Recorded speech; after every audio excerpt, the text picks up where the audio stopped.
সমাজে তো ধনী গরিব থাকবেই। ধনী আর গরিবের ভিতরে পার্থক্য কি জানেন?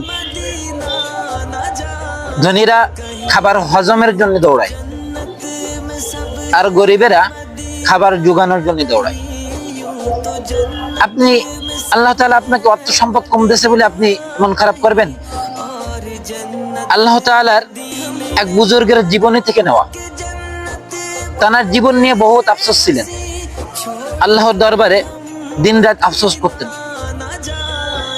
একদিন উনি রাস্তা দিয়ে হেঁটে যাচ্ছিলেন, ওনার পাশ থেকে একজন প্রতিবন্ধী লোক হেঁটে যাচ্ছে। উনি ওইটা দেখার পরে আর ওনার জীবন নিয়ে কখনো আফসোস করেননি, যে আল্লাহ তাআলা তার থেকে তো আমাকে ভালো রাখছে। ভাই, আপনি আপনার থেকে ধনী ব্যক্তিদের দেখেন না, আপনার থেকে উঁচু ব্যক্তিদের দেখেন না, আপনার থেকে নিচু ব্যক্তিদের দেখেন, তাহলে আপনার জীবন নিয়ে আর আফসোস থাকবে না। আল্লাহ তাআলার কাছে শুকরিয়া আদায় করে পারবেন না।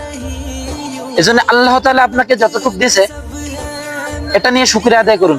আলহামদুলিল্লাহ।